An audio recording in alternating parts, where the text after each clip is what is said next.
नमस्कार, सुदेश बुलेटिन में आपका स्वागत है। मैं हूं आपके साथ शेखर पारिक। एक नजर हेडलाइंस पर। मुख्यमंत्री ने वीसी के माध्यम से बालोतरा में राम सेतु ओवरब्रिज का किया लोकार्पण। केंद्रीय परिवहन मंत्री भी वर्चुअली कार्यक्रम से जुड़े। मुख्यमंत्री ने ली संभाग स्तरीय अधिकारियों की अहम बैठक। कहा, भविष्य की आवश्यकताओं को ध्यान में रखकर कार्य योजनाएं बनाए विभाग। अवैध खनन गतिविधियों की शिकायत के लिए खान विभाग ने जारी किया व्हाट्सएप नंबर। 24 घंटे 7 दिन काम करेगा नियंत्रण कक्ष। मुख्यमंत्री श्री भजनलाल शर्मा ने आज वीडियो कॉन्फ्रेंस के जरिए बालोतरा जिले में राम सेतु ओवरब्रिज का लोकार्पण किया। इस अवसर पर केंद्रीय परिवहन मंत्री श्री नितिन गडकरी, केंद्रीय परिवहन राज्य मंत्री जनरल वीके सिंह और उप मुख्यमंत्री श्रीमती दिया कुमारी भी इस कार्यक्रम से वर्चुअली जुड़ी। केंद्रीय मंत्री श्री कैलाश चौधरी और मंत्री के विश्नोई भी कार्यक्रम में मौजूद रहे। आपको बता दें कि बालोतरा में राष्ट्रीय राजमार्ग 112 पर 2 लेन रेलवे ओवरब्रिज बना है। 2 किलोमीटर लंबाई वाले इस ओवरब्रिज की लागत 102 करोड़ रुपए आई है। कार्यक्रम को संबोधित करते हुए केंद्रीय परिवहन मंत्री श्री नितिन गडकरी ने कहा कि इस क्षेत्र के विकास के लिए केंद्र सरकार प्रतिबद्ध है। सड़कों के बनने से खेती और उद्योग का भी विकास होगा, जिससे रोजगार के नए अवसर प्राप्त होंगे और राजस्थान और अधिक समृद्ध बनेगा।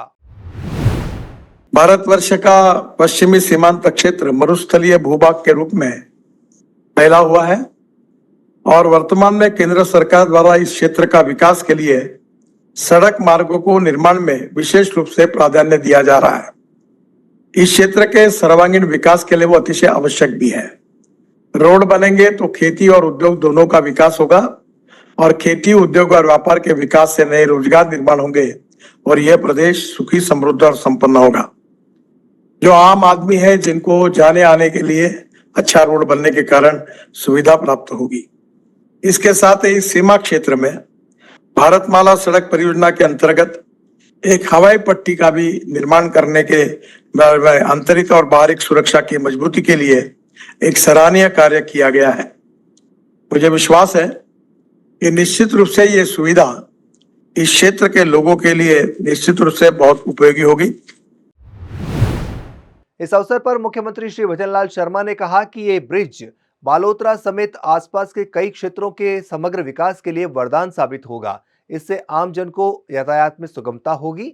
साथ ही ये मार्ग विभिन्न धार्मिक स्थलों पर जाने वाले लोगों के लिए भी सुलभ रास्ता साबित होगा। आज 102 करोड़ रुपए की लागत से राष्ट्रीय राजमार्ग 112 जोधपुर बाड़मेर रेल स्टेशन पर 2 किलोमीटर लंबी 2 लेन आरओबी का लोकार्पण माननीय हमारे सड़क परिवहन मंत्री नितिन गडकरी जी के कार्यक्रमों से हुआ है। इन विकास कार्यों में बालोतरा सहित प्रदेश के आमजन को बहुत लाभ मिलेगा। साथ ही ये मार्ग विभिन्न धार्मिक स्थलों जैसे जसोल धाम, नाकोड़ा जी, ब्रह्मधाम यात्रा जैसे धार्मिक स्थलों पर जाने वाले लोगों को परेशानी होती थी, उसका भी हमें सुगम रास्ता मिला है।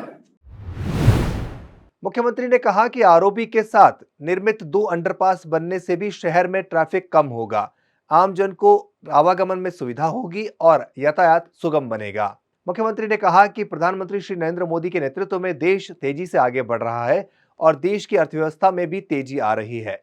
आपके मार्गदर्शन में राजस्थान का हाईवे नेटवर्क और भी मजबूत होगा।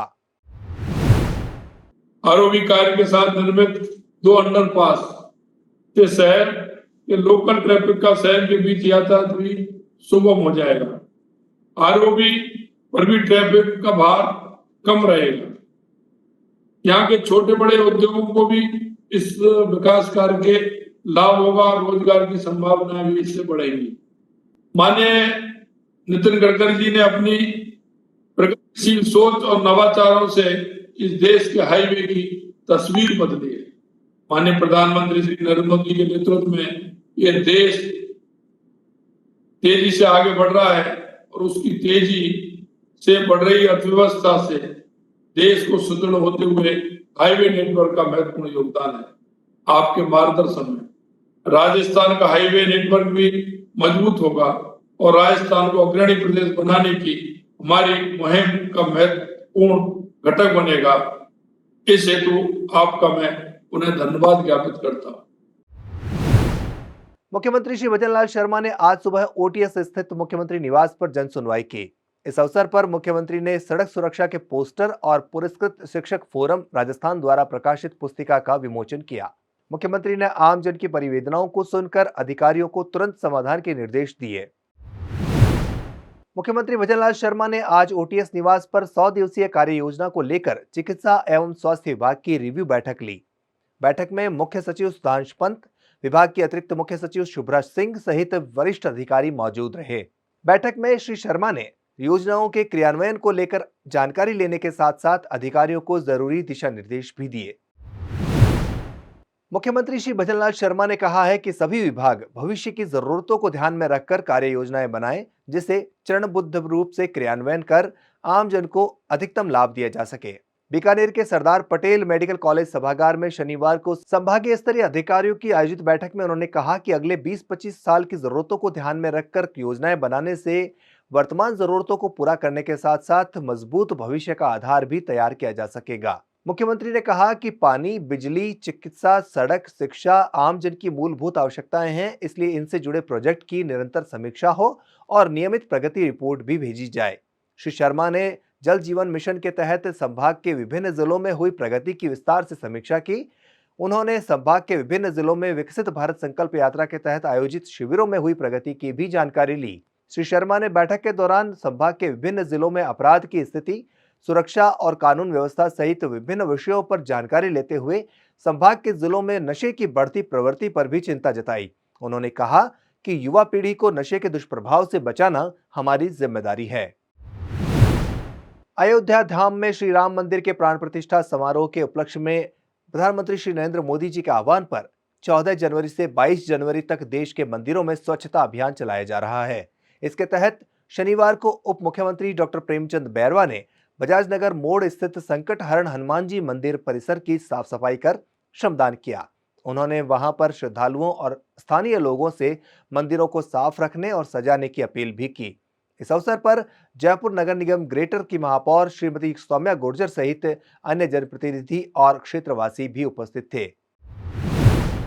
मुख्यमंत्री श्री भजनलाल शर्मा के निर्देश पर राज्य के खान विभाग ने अवैध खनन गतिविधियों पर लगाम कसने की पूरी तैयारी कर ली है। इसके लिए चल रहे 5 विभागों के संयुक्त अभियान में अब जन भागीदारी भी ली जाएगी। इसके लिए मुख्यालय स्तर पर सप्ताह के 7 दिन 24 घंटे संचालित होने वाला कंट्रोल रूम स्थापित किया गया है। साथ ही एक व्हाट्सएप नंबर 9468742101 भी जारी किया गया है। आम नागरिक प्रदेश के किसी भी क्षेत्र से कहीं भी होने वाले अवैध खनन, अवैध खनिज परिवहन और अवैध खनिज भंडारण से संबंधित जानकारी या शिकायत लोकेशन के साथ इस व्हाट्सएप नंबर पर दे सकते हैं। माइंस सचिव श्रीमती आनंदी ने शनिवार को माइंस विभाग के अधिकारियों की वर्चुअल बैठक लेते हुए स्पष्ट निर्देश दिए कि सरकार का ध्येय अवैध खनन गतिविधियों को समूल नष्ट करना है। बैठक में अवैध खनन गतिविधियों पर पूर्व में की गई कार्रवाइयों के दौरान लगाए गए जुर्माने की बकाया राशि वसूलने के निर्देश भी दिए गए। इसके साथ ही अवैध खनन गतिविधियों को चिन्हित करने के लिए आवश्यकता पड़ने पर ड्रोन सहित आधुनिक तकनीक का उपयोग भी किया जाएगा। अब खबरें विकसित भारत संकल्प यात्रा से जुड़ी हुई। भारत सरकार की योजनाओं के बेहतर क्रियान्वयन और इनका लाभ पात्र लोगों तक पहुंचाने के लिए सभी जिलों में विकसित भारत संकल्प यात्रा जारी है। इसी कड़ी में नगरीय विकास एवं स्वायत्त शासन मंत्री झाबर सिंह खर्रा ने झुंझुनू जिले की नगर पालिका बिसाऊ में आयोजित विकसित भारत संकल्प यात्रा शिविर का अवलोकन किया।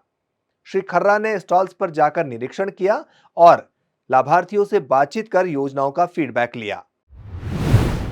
उधर खैरथल तिजारा में जिला कलेक्टर श्री हनुमान मल ढाका ने कैंप का निरीक्षण किया। निरीक्षण के दौरान हर डेस्क पर जाकर विवरण लिया और सभी लाभार्थियों को इन योजनाओं से लाभान्वित करने के निर्देश दिए। उन्होंने मौके पर स्ट्रीट वेंडर्स को ऋण चेक वितरित किए और आमजन को विकसित भारत की शपथ दिलाई। आज के बुलेटिन में फिलहाल इतना ही। कल फिर होगी आपसे मुलाकात। तब तक के लिए नमस्कार।